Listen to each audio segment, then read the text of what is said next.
All right, and we are live. Welcome back with Murphy Mac to another episode of the Fitness Beginner Podcast, where we help you get started on your fitness journey. How's it going, everybody? Hope y'all are having a great start to your week. We have another podcast episode for y'all today, and we have two guests joining us for another interview on the podcast. We're going to bring them up onto the screen now. We have Mr. Ty Erasmus and Mr. Udo Erasmus.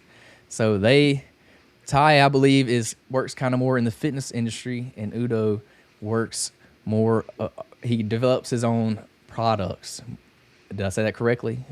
Oil products and things like that. I'm gonna let them introduce themselves and tell them a little bit more about who they are and what they do. But before we do that, I'm just gonna give y'all a quick synopsis of what we are and what we do. So this is a fitness beginner podcast, and the goal is just to help people get started and to get motivated on their fitness journey. So I typically keep things, pretty basic when it's just me and myself. But when I have people on, I guess like you, I like to, dive a little bit deeper into the weeds of, fitness and health to try to help people learn a little bit more in whatever field that you work in. So that's why I like having guests on. So thank y'all for joining the podcast. I'm sure the listeners will definitely take something from this today. So as long as we help one person, then that was a success in my opinion. So with that being said, Ty, I guess you can start us off. Introduce yourself and tell us a little bit more about you. Yeah, you bet. Well, first of all, thanks for having us on your podcast. And I guess I'll start. I started in the fitness industry back in the early '90s, and before that, I was very much into sports. In high school, is when I decided I wanted to pursue a career in the fitness industry. And then once I graduated from high school, I went straight into Douglas College and studied fitness theory. And then from there, went on to continued studies with the International Sports Sciences Association, and then also Nesta. And originally started just working in gyms, and then started my own independent personal training company specializing in sport nutrition. And it's just continued to evolve from there. I was actually the first person to start fitness boot camps in Vancouver, where I'm based out of in Canada, back in 2004. And I work with athletes, the general public, and clients in Hollywood now, and getting them ready for their roles or their scenes in their features or series. And love it. It's constantly evolving, and I'll probably be involved in it to some extent, in some way, always evolving. Probably for the rest of my life because I enjoy it that much. So Awesome. yeah, So you mentioned fitness theory. You went to school for that. What exactly is fitness theory? I've never heard that. yeah. So fitness theory was basically all your basic sciences and biology for fitness, as well as the training components. So it's sort of the base program to get started in the fitness industry. And then back, I mean, again, this is really dating myself, but back in the '90s, um, there wasn't as much available as far as education, um, different schools to choose from back then. ACE was one of the main schools, and ISSA was the only other one. And so I chose ISSA because they were more what I thought was well-rounded at the time. They covered a lot of sport nutrition related content that you just couldn't find in the other certifications, and that was always my interest, is bridging that gap between the training component as well as the nutrition component. So So is yeah, that similar to like a kinesiology degree? Is that the same yes, thing? yeah, Okay. This yeah. is just some Except different terminology. Yeah, except it's all fitness heavy. You're not having to take courses like you would in university that you're not going to use. You can literally select every single course that you're going to that's specific to what you want to specialize in when you enter the fitness industry. Awesome. Yeah. All right. And Udo, if you would, am I saying that right? Udo? Is that correct? Mhm. If you would, Yep. introduce yourself and let everybody know who you are and what you do. Yeah, I got interested in health. I have a background in biochemistry, genetics, and biology. I just find nature fascinating, and I always wanted to know everything about it. And I literally had religious experiences studying biology. It's like, oh my God, this is so amazing. And I got interested in health sort of in the back door because I got poisoned by pesticides. And I hadn't studied nutrition, but I had the background in biology. And the doctors didn't have anything. So I said, okay, I'm on my own. And so I went into the research and looked at everything that has to do with nutrition and health and nutrition and disease from the perspective that the body is made out of food, of course, water and air too, but I was just thinking food. Body's made out of food.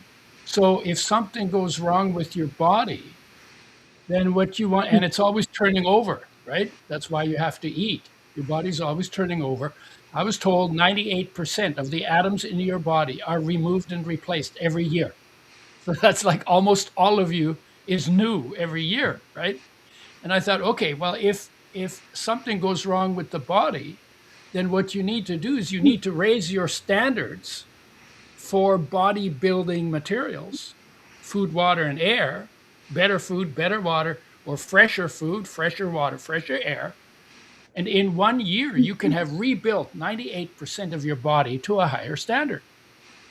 And so I thought that was pretty interesting. And then I got into, well, what are the building blocks? Well, there's 18 minerals that your body can't make that has to bring in from outside, 13 vitamins, got to bring in from outside, 9 essential amino acids from proteins, and 2 essential fatty acids that come from oils or from seeds and nuts that contain the oils. And the area that was the most confusing was the area on oils. And literally, you can say that more health problems, more physical health problems come from damaged oils than any other thing in nutrition. And more health benefits will come from getting the oil change your body needs, getting oils that are undamaged, and optimizing their intake. More health problems will come from that than anything else you do in nutrition. And so I decided we should be making oils with health in mind because they're the most sensitive nutrients. They're damaged by light, oxygen, and heat. They should get the most care, and we give them the least care. And so they're the most damaged food we have. And so I got into designing how to make oils with health in mind and bringing them back, and especially omega-3s, because omega-3s are too low in 99% of the population, too low for optimum health. And it turns out they're the highest energy molecules. They're the most sensitive molecules. They do the most to increase energy levels in the body. And I got into nutrition and health and weight loss sort of in the back door, finding out that people were finding weight management easier when they got the right oils. And it turns out omega-3s turn on your fat burning genes and turn off your fat production genes. So they should be part of, like, if you want to get fit and normal weighted, then omega-3s need to be part of that, but they have to be made with health in mind. And then we did some studies with athletes, and they increased their performance to exhaustion in their sport within 30 days by 40 to 60% if they took enough of the right kinds of oils. And so that's how I got into that. And then I found out the summary of omega-3s says when you increase omega-3s in your diet, provided they're undamaged, you can improve virtually every major degenerative condition of our time. Because all of our, pretty much, if they're essential, and almost nobody's getting enough of them, then obviously just about everything that goes wrong with the body will have an aspect of that problem that is due to not getting enough omega-3s. And so I kind of became they called me the omega man or the fat man, because I was working with oils, and then I worked with digestion. And now I'm looking at like total health as a teachable field and based in nature and human nature. So that's what I'm into. Yeah, and Ty mentioned earlier that y'all are from Canada, so y'all are in the perfect place for nature. I was telling them Uh, we actually took a we trip up there and we absolutely loved it. I enjoyed it a lot. Yeah, where'd you go? Banff. Oh, Banff. Oh, Banff is Yeah, beautiful. it Yeah, was yeah, beautiful. I really enjoyed that trip. So I'm in yeah. the south. Yeah. I'm in South Alabama so completely different Oh, environment. Alabama. Yeah, that's very. Yeah. Yeah. Wow. So you mentioned a lot the word damaged oils. So for Yeah. somebody that's not very familiar with this topic, what exactly is a damaged oil? Well, if you eat seeds and nuts, let's say for flaxseed oil is a good source of omega threes. If you eat the seeds the way nature makes them, you're going to get omega three in them in the oil that's in the flax, and that's in the way nature made it. When you pull out the oil, and especially the way the industry makes oils to try and give them a longer shelf life, what they do is they treat them with sodium hydroxide and very harsh chemicals, and then they heat them to frying temperature for half an hour to get rid of half of the pesticides in the oils.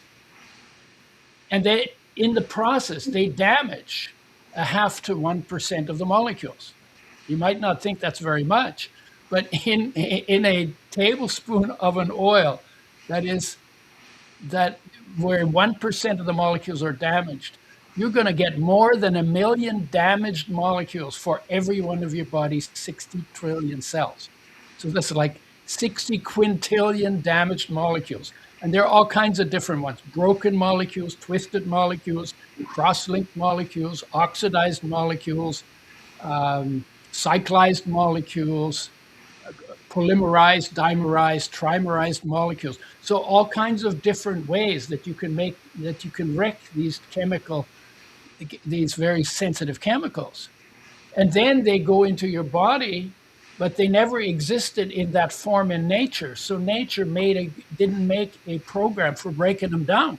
So they take up space in your body, and wherever they go in your body, they interfere with what should be going on there. And that's how they cause disease.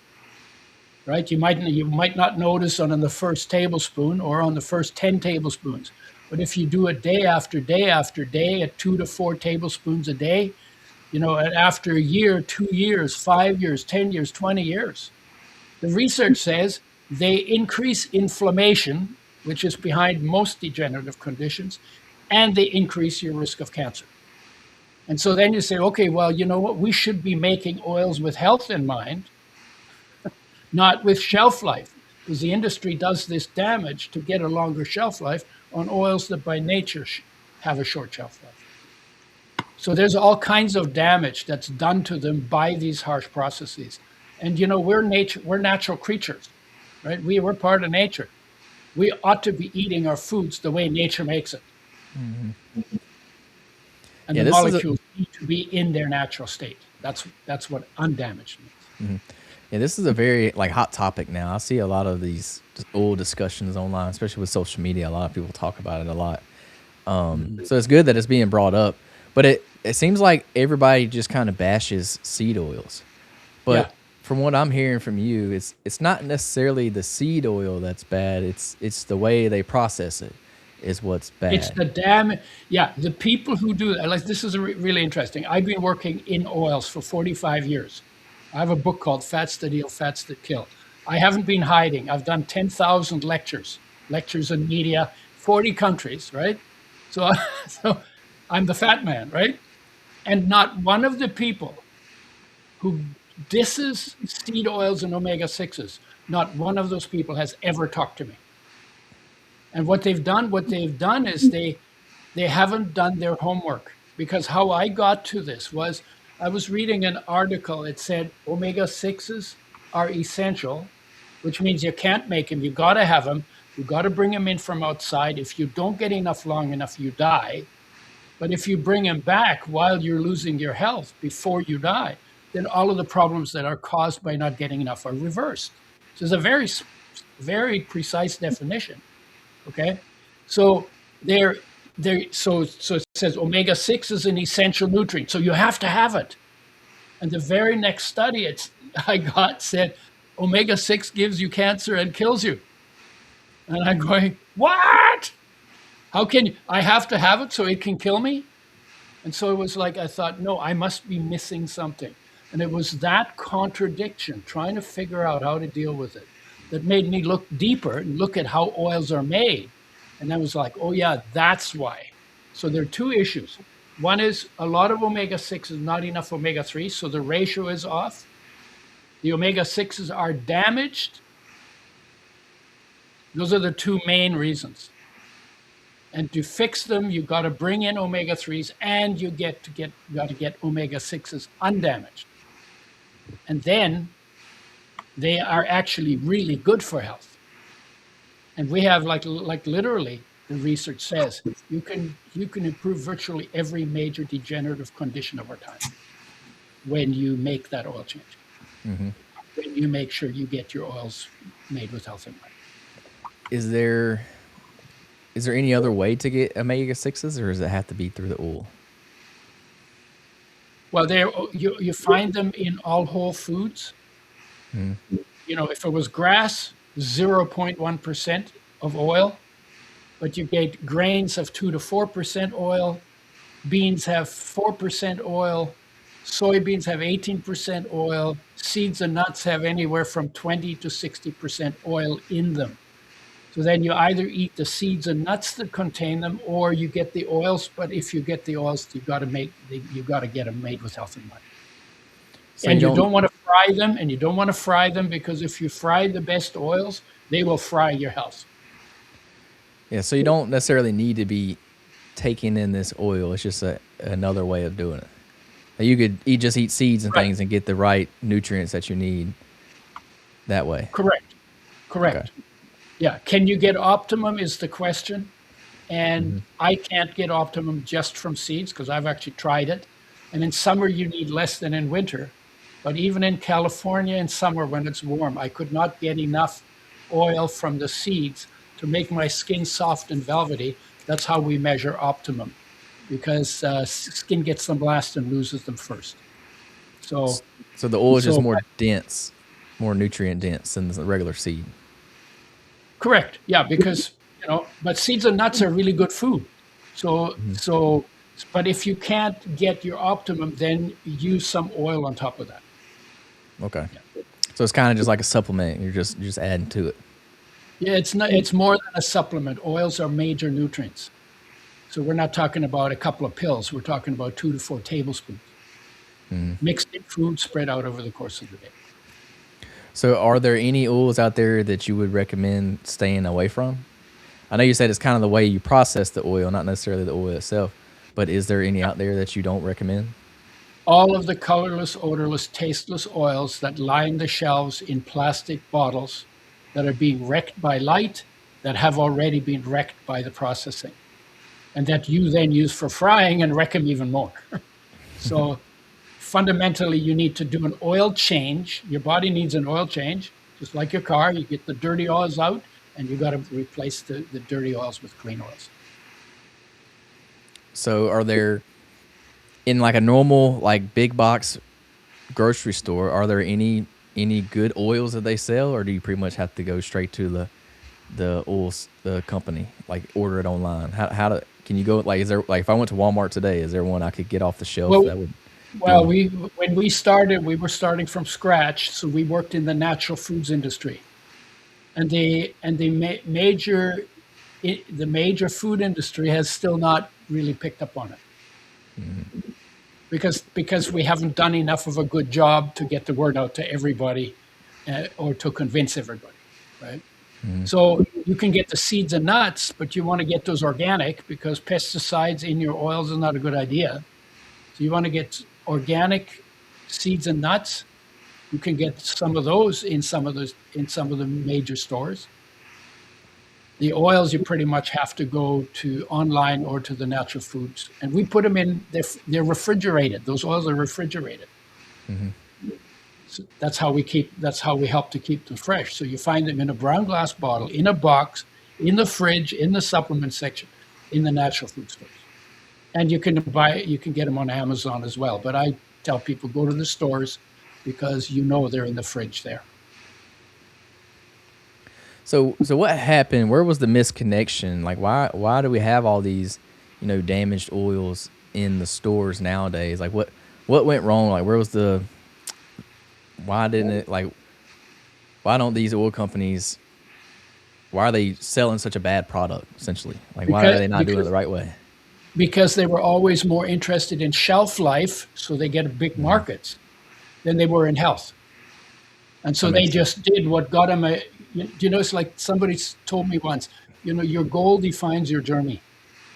So if your goal is shelf life, what you're going to do to the oil to get that shelf life is different than if health is your goal. Mm-hmm.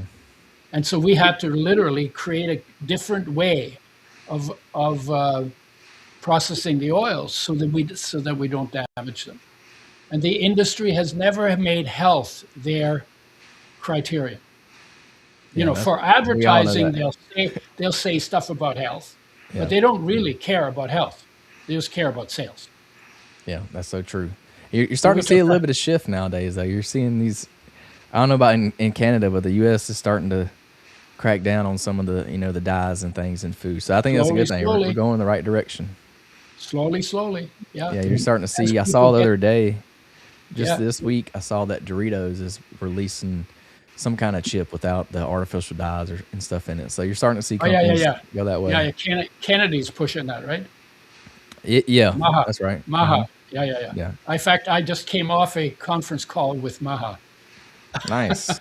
Just before I got on here.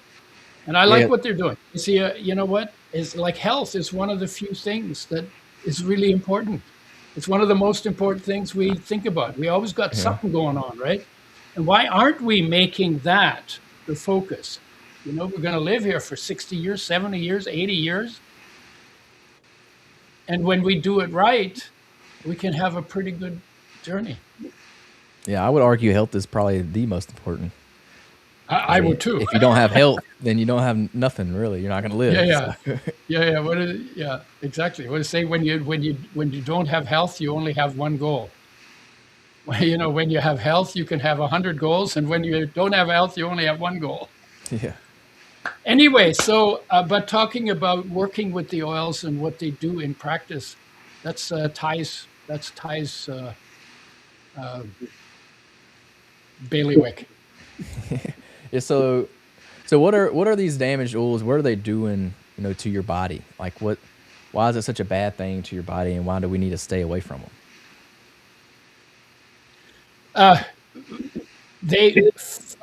Look, your body is a mansion. That's maybe not the right word, but your body has an architecture. It's a molecular architecture, right? Every part of your body, every muscle cell, every cell, every molecule, has an architecture, and that architecture comes from nature. And if you want the architecture to be natural, which is health is the natural state, if you want that architecture to be natural, you got to eat in line with nature.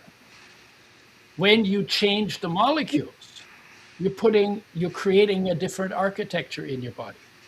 And the molecules that don't belong in the body, wherever they go in your body, what's supposed to happen there can't happen in that space. So it blocks something or sidetracks processes or interferes with biochemical reactions. And when enough of that happens, you get symptoms: pain, inflammation, stiffness, all kinds of things. And eventually you get something that somebody says, oh, you got cardio, oh, you got cancer, oh, you got rheumatoid arthritis, oh, you got Alzheimer's disease or whatever. And all of that comes from living out of line with nature and living out of line with your nature. So if you want to get it right, it's like industry has never improved on nature. Nature's been here for 4 billion years, and everything that didn't work got recycled. So we're the end product of an amazing success, generation after generation after generation, right? So we have this success. And then what we do is we bring in industries. Oh, yeah, we can have more shovel. Oh, yeah, we can make more money. And then we screw it up because the goal is off. Nature only has one goal, to be natural, to be what it is. But then we come in our head, we invent all kinds of crazy things for making money instead of for health. See, nature is interested in health, and whatever isn't healthy gets recycled quickly, right? Before it reproduces, and then those genes are gone, right? So even though we can change things and make them unnatural, question we have to ask ourselves, okay, just because we can, should we? And the answer to that is, if you want to be healthy, no, you should not. Right? Absolutely. So I guess this will be a question for Ty, since you work more in the fitness industry. How are you implementing these oils, for example, say like into your client's life, into their diet? Are you weeding out the old oils that they've been eating and trying to replace them with new ones, or how does that process look, and like how do you kind of coach your clients on that? Yeah, I have a few answers to that, but I would, if I was just to simplify it, I base it on, first you have to assess where the client is at. What's their knowledge base? What are they willing to do? I tend to focus on what's missing rather than you can't do this, you can't do that. All the things that essentially would stress them out in making those changes. I typically start with a food journal, and there's lots of great apps out there that people can use, or if they even want to just write them down in a write them in a book type journal, that works too. When it's a powerful tool, because when anybody starts doing that, they start to actually see what they do on a daily basis or on a weekly basis, gosh, even an hourly basis. Most people, when they eat, you ask them the next day what they ate the day before, and they don't even remember. And so journaling is super powerful because they can actually see what they're doing, and they can start to see what's actually missing, and essentially what they can do better. So that's what I typically start with, and then from there, I educate them on macronutrients in general, so proteins, carbs, and fats, and then I get more specific. So what types of carbs? Because a protein is not a protein, a fat is not a fat, and a carb is not a carb. You've got good ones, and you've got challenging ones, or not so great ones. If you're overcooking your proteins, you can denature the protein, and then you're not getting those essential amino acids that you need from protein. With carbohydrates, you've got fibrous carbohydrates, you've got starchy carbohydrates, you've got simple carbohydrates. They're all absorbed differently and utilized differently. And then, of course, with fats, you've got different types of fats and how your body's going to benefit from those fats. And so what I typically teach when it comes to fats is how to understand the differences between fats and how to incorporate, again, what's missing, which would be those essential fatty acids typically. I don't think I've ever had a client in 35 years that's had the fats part of their nutrition program or their eating habits correct or optimal. And so I try to simplify it as much as possible, because it can be overwhelming, especially for someone that is new to using an eating strategy. And then I help them to understand, the difference between cooking with oils and adding healthy oils to their food after it's been cooked or prepared. Or let's say if they're a meal prepper, that they prepare their meals in advance, put their meals ideally in glass, and then when they go to eat that particular meal, if they're reheating it, to then add that good fats or oils to the meal right before they eat it. So after it's been reheated or warmed up. So I start there. However, I do work with clients where I do very customized meal plans, and that's where you can do a much deeper dive. But it's all about really evaluating where the client's at. And then, depending on what it is that they want to achieve, whether it's aesthetic or performance based, the macronutrient profiles are going to vary substantially based on their needs. So again, what's going to be the ratio of proteins to fats to carbs going to look like for their specific needs or sport, or like I said, if it's aesthetic, it can be whether it's for fitness competitions or bodybuilding, or someone that just wants to kick sand at the beach, in the summer. It's all different, and I think it really starts with evaluating where the client is at and what's realistic for them to be able to implement easily. Awesome. One thing you mentioned earlier, you talked about overcooking your protein. That's kind of caught my attention. Yeah. So what would consider something to be overcooked? Like how do you know, like when does it start losing its, micronutrients from Yeah. being overcooked? I like to use steak as an example. So medium rare is ideal. As soon as you start to pass medium rare into more cooked, that's when you start to denature protein. How much does that really affect the, the micronutrients, and is it like a major effect, or is it just little, or?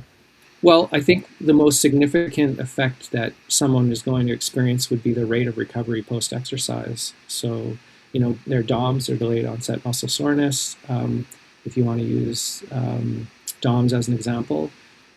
But if an individual finds that they're not recovering as quickly from exercise, or if their goal is to put on lean muscle tissue, then they may see, if they're overcooking their proteins, they may discover that they don't, their gains, as we call it in the fitness industry, start to dwindle.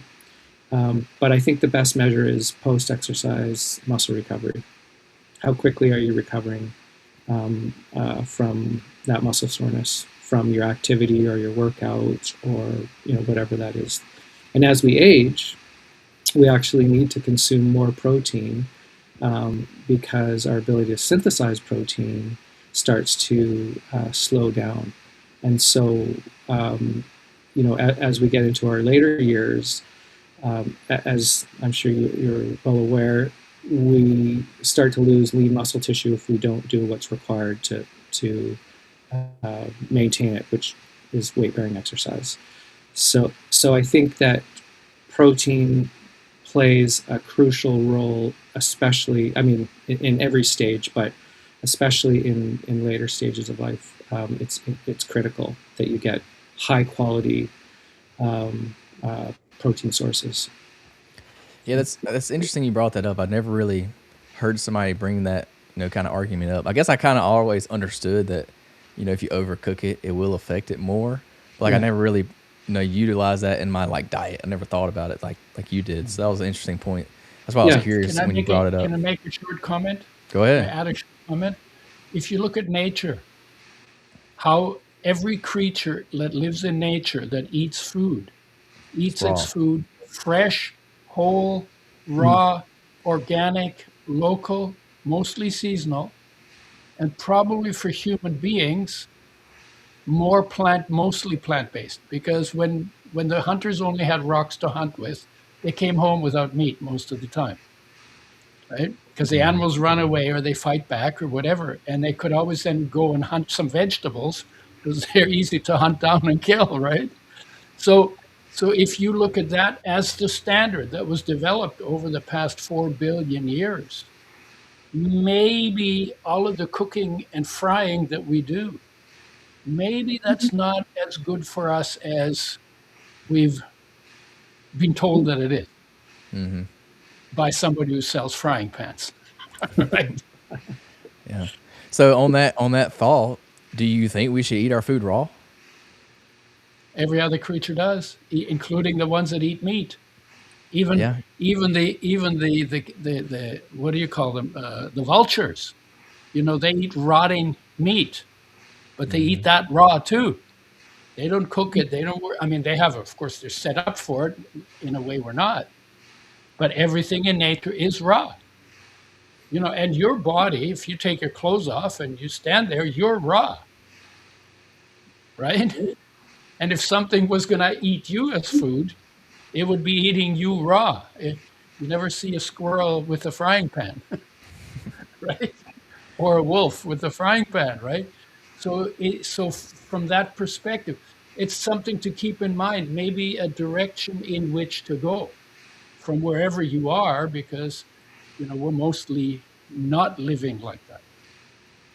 Yeah, that's an interesting point when you put it that way. When you look at nature, yeah, everything besides us eats food raw. So it is interesting. It makes Yeah, you and then think. if so the question is, should you trust your doctor or should you trust nature? Well, in my view, trusting Dr. Nature is probably better than trusting Doctor. Yeah, yeah. I always say if you're bleeding or if your bone's sticking out, you can Yeah, go see a doctor. Other than that, Other than that, probably don't try need to to. avoid them. Yeah, exactly. apple a day keeps the doctor away, right? Yeah, And the second apple brings him back unless you throw the apple at him to keep him away. yeah. It makes you start to think that Liver King may have been onto something, eating all his Yeah, meat raw. Yeah, who, I know y'all seen who, that guy. The Liver who, King. You haven't seen him online? He's all over social media. He eats his meat raw. That's like yeah, his thing. yeah, yeah. He's just a character online, but It is. he Yeah, eats everything raw. So I was just like, he may be on to something. yeah. But another thing you were talking about that you pointed out was adding oils to your food after you heat it up. Because I'm a big meal prepper, so that speaks to me. I like to meal prep my lunches. So what's the idea of adding the oil after you heat it up rather than just cooking it in the oil? What's the difference there? That's for Pops, you you want to. to take that one? Oh yeah, No, either one of I y'all, can but do I it. was Yeah. yeah. Well, it's very simple. The oils are very sensitive. They're damaged by light, by oxygen, and by heat. You want to keep them in the bottle, in the fridge, and then you cook your food. If you use the oil for cooking, the hotter the temperature is, the faster light and oxygen damage the oil. So you don't want to expose it to that. You don't put it in a frying pan. Frying is the dumbest thing we've ever invented to do to our food if health is our goal. So what you do is you cook your food, you do whatever you do, you use water for cooking, and then when the food is cooked, then you add the oil just before you eat it, which is what Ty said, right? Just before you eat it, because you want the least exposure of the oil to the elements that damage it. So what are you Yeah. cooking your food in then? If you just don't use any oil at all, or what do you recommend to cook your food in, like, Well, as a substitute? I'm 83, and when I was a kid, cooking meant in water. Now, when you talk to people about cooking, they usually mean oil. So the word has changed in its meaning. But people used to, before the oil industry was invented, everybody cooked everything in water. And sometimes they charred stuff, but they didn't use oil for cooking. There was no oil industry. Olive oil, which was traditional, was not used for frying. They added it to foods after they were cooked. They dump off the water and then add oil for flavor and for absorption for health benefits. Right. So what's So your opinion on like beef tallow? I see a lot of people say Mm. this is like better for you than the seed oils and things. Is that okay to cook in like beef tallow, or you see a lot of people use the coconut oil, like the kind of paste? yeah, my view is nothing from fats is appropriate for frying because you burn the food. When you burn the starches and you burn the proteins, they also increase inflammation and risk of cancer, independent of the oil, independent of the fats. What you can say is coconut and tallow and the hard fats are damaged less when you fry them than the oils, but then they don't have the essential oils in them either. So you're doing less damage to something that has less value, and you don't want to cook in oils because they're damaged the most. The better the oil is for you, the more toxic it becomes when you fry it. So the whole idea is like you do not want to use good oils for frying. And frying, but you can't say people say to me, well, what's good for frying? That's a Russian roulette question. What can I get away with? You don't get away with anything. And when you burn food, when you turn the food brown in tallow or in coconut, you're you're burning that food and you're changing molecules. And those molecules end up screwing up your biochemical architecture. So not doing that is better. So you should go from deep frying to frying, from frying to flash frying, from flash frying to boiling, from boiling to steaming, from steaming to raw, right? It step by step in that direction. So And it what? might take you a year to do it, but take the step. So what? Speaking of oils adding to your food, say we're just gonna keep it basic. We're gonna say I'm gonna eat chicken and rice. That's what I have for lunch. What kind of oil and how much do you recommend I put on it after I heat it up? That's for you, Ty. Okay. I think so. So I'm gonna take a step back and also talk maybe a little bit specifically about how I would cook that food first if you're not using oil. I'm a huge fan of sous vide. Sous vide is a great way to be able to cook things and be very precise about the temperature at which you cook foods, and you don't have to use any oil with it. You can do there's air fryers now, where you don't need to even use any oil either. So there's lots of other options. Poaching is another one. Steaming is another one. So once those foods are cooked to and carefully cooked, then if an individual wants to reheat them, then you can do that in the oven. I'm not a fan of microwaves. My wife and I got rid of ours decades ago, literally, and so just reheating it in the oven is fine. And then you pour the oil, those good oils, so omega-3s and omega-6s.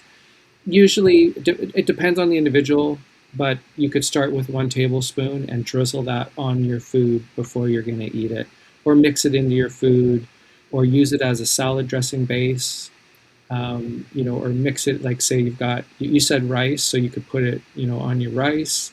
But you can make all kinds of, really cool, like I said, dressings. Shakes and smoothies too, right? Say that again? Shakes and smoothies too. Yeah, smoothies, if you're doing that. But your question was specific to chicken and rice, or yams. If you do baked yams, you can put it on there instead of butter. So it actually will enhance the flavor of what you put it on.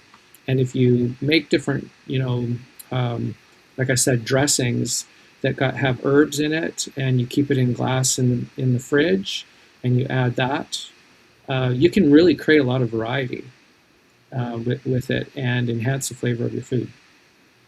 So. And what kind of? And you'll also improve the absorption of the oil soluble nutrients in the food when you put oil in your food. So it gives you another health bonus that's people don't think about. So you can absorb the nutrients better. Yeah. So what kind of oils do y'all recommend? I know there's a ton of them out there. Which kind of what are y'all's go-tos? Like, what do you recommend? That one's for you, Ty. Pop, that one's yours. Okay, well, I use the oil I developed. I started in 1986 with flaxseed oil, because that's a really rich source of omega-3s, plant-based, and the body will convert those into fish oil. The only reason why, that's most of when they say your body can't convert, that's just fish oil advertising, because it's not true. It's only if you get a ton of omega-6s and not enough omega-3s that the omega-6s and 3s, that the omega-6s will crowd out the omega-3s. So you got to get the balance between them right, because they both use the same mechanism in your body to get converted into hormone-like regulating substances. So you want to have the ratio right. And most people get a ton of like we're getting now 1/6 of the omega 3s that people got 150 years ago. And we've doubled, at least doubled and probably tripled, maybe even 10 times our omega 6 intake. So we've really slanted that ratio in the past 150 years. So you got to get that ratio back. And that's really important. So we did the flax oil, and flax oil has a lot of omega 3, not enough omega 6. I became omega 6 deficient on it. So I developed a blend where the ratio is better, twice as much omega 3 as omega 6. And the blend is called Udo's oil because I developed and somebody put my name on it. So what did you mix it with? What did you blend in there with it? Oh, flaxseed for omega 3s, sunflower and sesame for omega 6s, evening primrose oil for GLA, which is an omega 6 derivative, and the polyphenols. There's rice germ and oat germ for the minor ingredients, ferulic acid and cytosterols. And then we have soy lecithin, that emulsifies oils and makes them easier to digest and absorb. And we have a little bit of coconut for the antioxidants in it, but also for the flavor. And we have vitamin E, which are a big part of the antioxidants that help to keep the oils fresh. I think that should be 9. So 9 ingredients, all organic, all in glass, because if you put oil in plastic, the plastic swells and plastic will then leach into oils. And then it's organic because you don't want pesticides in your oils. And then we put a box around it to cut the light out. And then we keep it refrigerated to keep it fresh. So it's refrigerated in the factory, it's refrigerated in the store, it's refrigerated at home. And if we ship it longer than 2 weeks, we even ship it refrigerated. Like when it goes from Washington State to Asia or Europe, it's actually shipped refrigerated. So we're taking care of these most sensitive of our nutrients in the way they need to be taken care of, so they retain their health benefits. So we went the extra mile, and it was really fun to do that. Yeah, so you're not just taking one oil; you're kind of taking a concoction of multiple oils mixed together. Yeah. Okay. It's interesting. Yeah, because every seed has a different setup. Some people have 60%, some seeds have 60% of the seed is oil, some of them 20, and then how much omega 3 and how much omega 6 is different for every seed. So we set it up. It's twice as much omega 3 as omega 6, enough omega 3s not to become deficient, both made with health in mind, so that both can do their jobs in your cells. You mentioned a little bit about fish oil. I've heard some negative things about fish oil. So what's your take on fish oil? Because I've heard that a lot of the stuff you can get in your grocery store is probably not not worth taking, but 2, it's probably harmful for you. So what? Well, yeah, what do yeah. you say So, about well, that? you know what? What do you think about fish oil? Well, when you take a capsule of fish oil and you get that burp, that fishy burp, that's what you think about fish oil.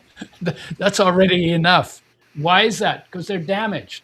And why is that? Because if you take like saturated fat and it has a certain stability, and you compare that to the stability of fish oil that has EPA and DHA in it, the fish oil is 156 times more sensitive to damage by light and oxygen than the saturated fat is.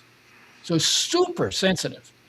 And the fish oil omega 3s, EPA and DHA, are 5 times more sensitive than the plant-based omega 3s. So it's super. You get a little bottle of fish oil, and you keep it in your fridge. You open up, a little air gets in, and within days you can smell the rancidity of the fish oil. That's how sensitive they are. So that's the one issue. The second issue is that the fish oils are treated like the seed oils. Those are treated with sodium hydroxide, phosphoric acid, bleached, and then heated to frying temperature to deodorize them. And because they're way more sensitive than the omega 6 oils, which are about 1% damaged, The fish oils are 25 times more sensitive than that. So they might be 10% damaged. So again, then you end up with molecules that never existed in nature that go in your body somewhere and interfere.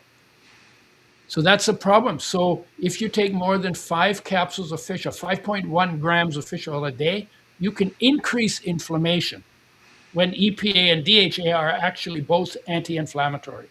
That's from the damage. Then the third thing is that the higher on the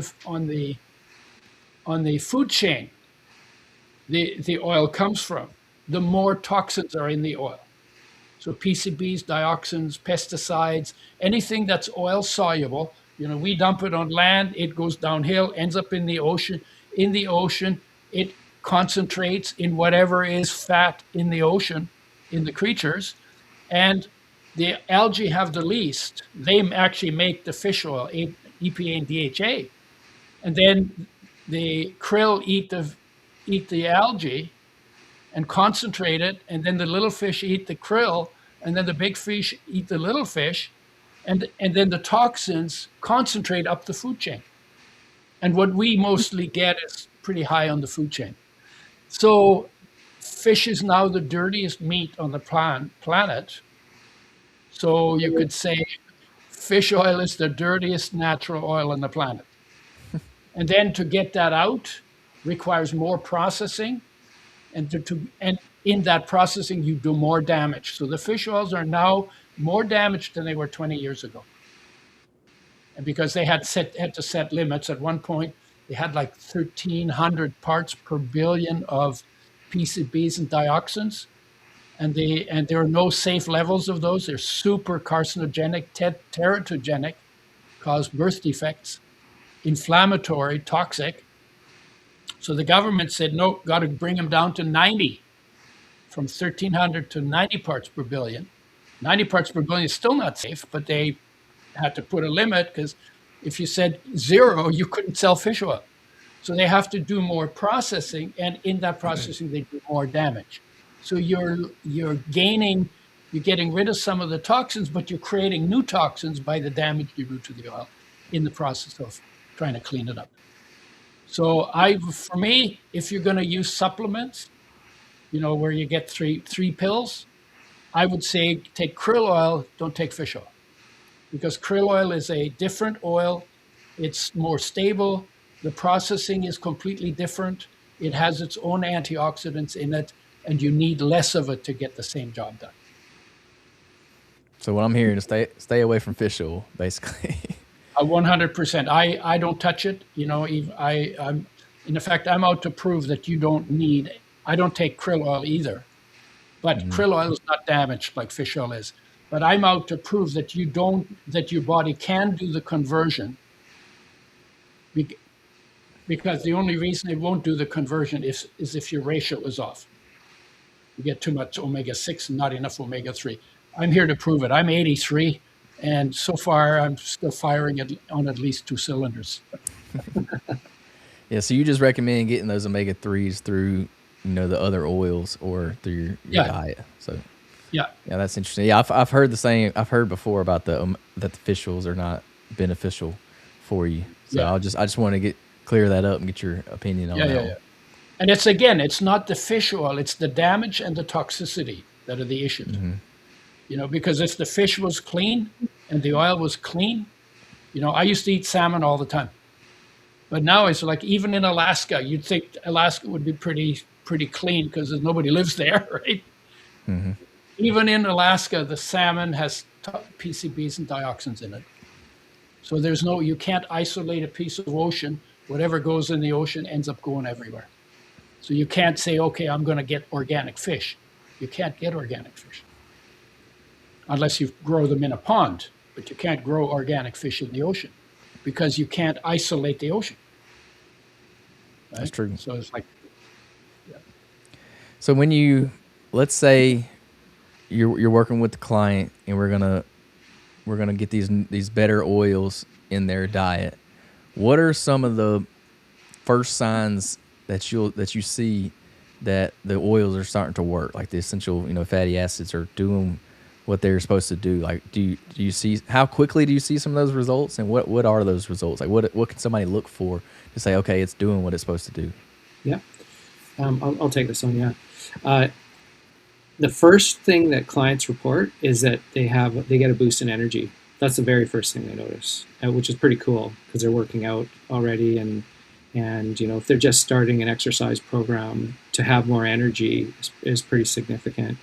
The second thing is, depending on, let's say it's a physique type of client, so someone that, say, wants to lose a body fat, they want to burn body fat, they want to lean out. When the macronutrient profile is structured, so the proteins, carbs, and fats are structured in a way that supports that, when you use essential fatty acids like a oil blend as their foundational fats for their program, there's an accelerated response in fat burning. Obviously, they still have to exercise, but it's more significant of a change in body composition than if they were not incorporating those fats. So I've even experimented with clients over the years. Do you remember the Atkins diet? Mm-hmm. Yeah, so the Atkins diet just used any type of fats, and mostly saturated fats or hard fats. And so I had clients that would use an Atkins type of diet where they would just eat any old fat. So they were pounding back bacon and all kinds of stuff, right? But when they would switch their fats out and they would use essential fatty acids, their fat burning would actually accelerate even more because they're getting that metabolic benefit from those omega-3s mostly. And they had more energy, and they would recover faster from exercise. So when they recovered faster from exercise, if they were an athlete, that meant that they could also train at a higher intensity and recover faster for their next training session or event or competition or race or whatever that sport would be. So that's when it really piqued my interest, because I saw the performance and physiological effects, and those are measurable. That's the cool part too, is you can measure all that stuff. You can measure body composition. You can measure performance through speed or strength. You can measure how many days it takes you to recover faster than before. So you can actually get metrics from all of that and collect that data and see it for yourself or experience it for yourself. So yeah, that's what I think and there's all kinds of other health benefits as well that I think my dad can get into, but from a fitness perspective and practical application perspective, those are probably the first things that people are going to experience. Awesome. Yeah, and the reason why is because the omega-3s, they turn on the fat burning genes in the body, and they turn off the fat production gene. Yeah. And that's opposite to what carbs do. Carbs turn on, especially if you eat more than you burn, carbs turn on the fat production gene and they turn off the fat burning genes. And so when people want to lose weight, I always say to them, you need to do a fuel shift, not a fuel addition, but a fuel shift. So when you bring in the omega-3 rich oils, then at the same time lower your carb intake. And then, because then what you're doing is you're pushing your body to burn fat, not to make fat. And that's like it's very reliable. If you eat a lot of carbs and then you just add oil to them, that doesn't work as well, because the carbs can be toxic. So the body pushes to burn them first. And so they can override the omega-3. So I always say, if you're going to use oils as your major fuel and you want to slim out, lower your carb intake. At the same time as you're still getting the same amount of energy, but you're getting the energy in a form that's more conducive to losing the extra fat in your body.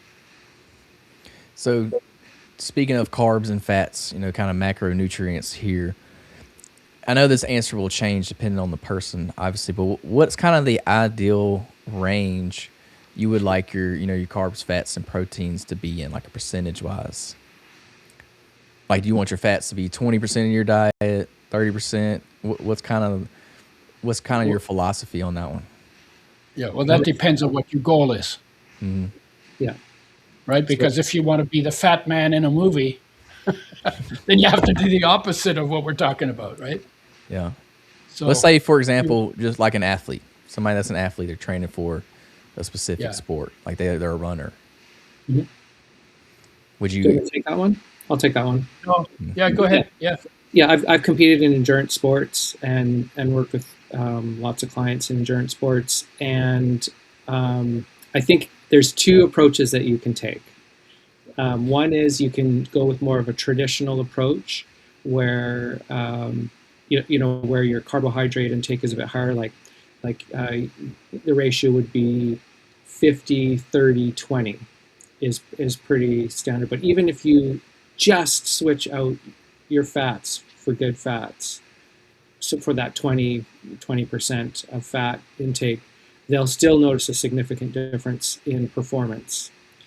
I also know endurance athletes though that like to use keto for endurance racing, and that also works. However, you have to give yourself 2 weeks to make that metabolic shift from using glycogen as your primary fuel source to fatty acids as your primary source. And then the macronutrient ratio is obviously significantly different. So your fats are going to be the highest around, depending on the individual, because some people can get into ketosis very easily and others have struggle, because you can convert some amino acids into glycogen. And also, one way to test whether you're in ketosis, because a lot of people say, oh, I'm in ketosis because I'm tired. But when you actually test their urine with keto sticks, they're not actually in ketosis, they're just tired. So the way to actually tell if you're burning ketones is to use keto sticks. And you can easily do that by just buying those, online or in a drugstore, and test them yourself. However, once you make the metabolic switch, and I've done it myself, most of the diets out there that you've heard of, whether it's paleo, keto, eat right for your blood type, the zone, I've done them all, and once you make the metabolic switch, it's pretty wild how much energy you get. It's pretty significant, if you want to do that. However, I am going to mention one word of caution about that, or two. One is women generally need more carbohydrates for their menstrual cycle.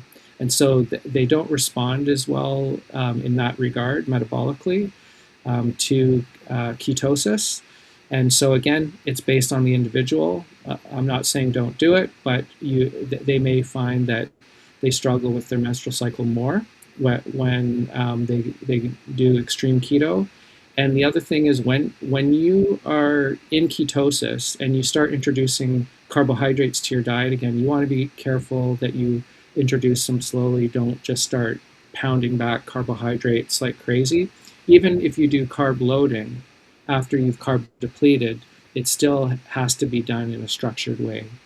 And that's done over the carb depleting and then loading and manipulating your water is done over the course of a week. For whether it's for performance or aesthetic benefits, and those two are done differently. So I don't know if that answers your question. I probably got a little bit too far into it, but So I'll add a little bit to that. I usually say about 25% of calories as fat, as good fats, as fats, as oils made with health in mind, in the right ratio, organic, right? So 25%. So that would be, for most adults, it would be somewhere between 2 and 4 tablespoons a day, mixed in food, spread out over the course of the day. And the thing that I find is really interesting, fats give you stable energy. Even the hard fats will give you stable energy. But these will give you more energy, but it'll be stable energy. Whereas the carbs, you get unstable energy. You get, you eat too much, and then blood sugar goes up, and then that's the toxic thing, and then the insulin drives it into the cells, and in the cells you burn what you can, and the rest gets turned into fat. And the body's really good at doing that. And then when the body's turned the excess into fat, then you have low blood sugar, and then you get cravings, and then you eat until the sugar is normal. But by the time it's been digested and absorbed, you've eaten too much, so you end up with high blood sugar again, and that's what the carb addiction cycle is. It's like measured 4 to 8 times more addictive than cocaine. That's how. And when you take out the carbs as your main fuel and make fats your main fuel, you end up getting stable energy and long-term energy. And then some people say, well, you're going to get fat because fats have 9 calories per gram and carbs only have 4. No, when you eat fats, they suppress appetite. So it's really hard to overeat fats. And when you overeat fats too much, you actually get nauseous. And if you then ate more fat on top of it, you would throw up. So it's hard to become, with omega, honestly, if you're focusing on omega 3 and 6 and giving the preference to omega 3s like we do, it's impossible. It's impossible to get overweight on that. On the carbs, you get overweight in 2 ways. One is you turn on fat production in your cells, but the other one is that sugar will give you inflammation. So carbs can also give you inflammation, and then your overweight is water retention. So you can get 2 ways: overweight from carbs, and omega 3s dump your water retention because they decrease inflammation, and they give you stable energy so you don't end up creating fat production, and they turn on and turn up fat burning gene. So you recommend the keto diet for essentially. I don't do a keto diet. I just give preference to getting my fats right. So I'm not trying to become keto. I'm just trying to keep body and soul together, and I don't like it when I put on weight. So I just do it by what my body tells me. So I make sure that I get the fats right. The proteins is not a big deal. I eat mostly whole foods, mostly plant-based, and then I eat fruit. I eat fruit, and that depends on. It's kind of like I put the fruit last. So you're getting your Right? carbs through your fruit. So that way, I get the carbs from the fruit. Yeah, I don't use sugar or any of that stuff, but I get the carbs from the fruit. But because I put them last, I don't feel like overeating them, and my energy doesn't go down because I'm getting it from the fats. So it actually works without me having to be. I'm just giving that priority, and that makes everything easy. Yeah, that makes sense. Essentially, I mean, I hear most people kind of go lower carb is kind of the way most people recommend nowadays. Not necessarily ketosis where you're having essentially no carbs, but lower carb diets typically seem to be better nowadays, or that's what I'm hearing now. Yeah. But I wouldn't say lower carb. I would say optimize fats. See, the focus is optimize the fats. Yeah. Because then lower carb follows that. Lower carb is just a side effect of focusing on the fat more. Yeah. And it's better to say do this rather than say don't do that. Yeah. You got to change the mindset, the way you think of it. That helps. Yeah. So if somebody wanted to make a change today, with the oils that they're eating, what do y'all recommend that they do? I would want to know what they're doing before I tell them how they should fix it. Well, I guess a better way of putting that question would be, what do they need to look for when they're buying some oil? obviously you said earlier you probably can't find it in the store. So I guess just what kind of oils do they need to be looking for? Like is there words on the bottle they need to look for, or you said it's the way they're Yeah, processed. They're probably not going to put that on the bottle. So like, how do they know yeah. what's a good No. oil and what's a bad one? Okay, you need to know who's making the oil. And in a way, it's like we fixed that because we did all the things you need to do. We didn't cut corners, and it says Udo's oil, right? I mean, that's pretty simple, right? And I don't know. There's nobody like I've been working on this for 45 years. Started in 1981. I got poisoned in 1980. I've been working on this for 45 years. Nobody has copied me. Nobody else is doing it. And why is it? Because it's a pain in the butt to take the kind of care that we take of the oil that nobody wants to do. I'm weird that way. I don't mind hard work, right? And then, but then the outcome of it and the results people get, that's what I live for because that feels good in the heart. You're doing something good for people. Just like when you hurt people, it doesn't feel good in the heart. When you do something that works for people, it feels good in the heart, and I live for that. I don't know what's your Ty? I think from a practical approach, first of all, figure out what you're currently doing. So do a food journal. Do 3 days. Write down everything you eat, drink, supplement, the times, the portions. What I have found to be the most effective macronutrient ratio is 33, 33, 33.